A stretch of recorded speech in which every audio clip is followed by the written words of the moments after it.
ایک دلچسپ بات شیئر کروں آپ سے. یونائٹڈ اسٹیٹس آف امریکہ میں 1777 میں گندم یعنی ویٹ ایز اے ہابی مشغلے کے طور پہ لگائی گئی، اور آج 2021 میں امریکہ گندم پیدا کرنے والے ممالک میں سر فہرست ہے. گندم ویٹ اے کی کراپ فار فوڈ سیکیورٹی. ایک اندازے کے مطابق ایک انسان اوسطاً سال میں 65 کلو گندم استعمال کرتا ہے.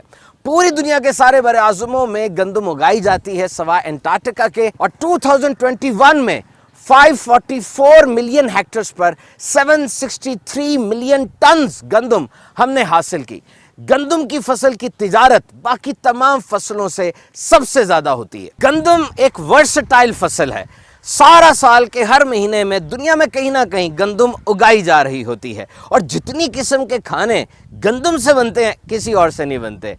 بریڈ، روٹی، پیزا، پاستا، کیک، بسکٹ، کیا کیا نہیں بنتا. اور ساری ریسرچز کے مطابق wheat is extremely beneficial for your health. آپ کی صحت کے لیے بڑی اچھی ہے یہ گندم. اچھا آپ یہ بتائیے کون سا آٹا استعمال کرتے ہیں، چھنا ہوا یا بغیر چھنا ہوا؟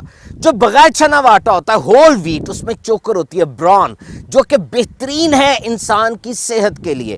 ویسے آٹے میں کاربوہائیڈریٹ سب سے زیادہ ہوتی ہیں، پروٹین کا بھی اس کے اندر ایک خاص عنصر موجود ہوتا ہے. تو گندم میں 13% پانی اور 71% کاربوہائیڈریٹس ہوتے ہیں. کچھ لوگوں کو گندم سے الرجی بھی ہوتی ہے، گلوٹن انٹالرنٹ ہوتے ہیں، تو ایسے لوگوں کو پھر ڈاکٹر سے رجوع کرنا چاہیے. قرآن مجید میں آیا اور ان کے لیے ایک نشانی مردہ زمین ہے، ہم نے اسے زندہ کیا اور اس سے اناج نکالا اور اس سے وہ کھاتے ہیں. دیکھیے اناج کی ڈسٹریبیوشن کا کیسا زبردست نظام ہے.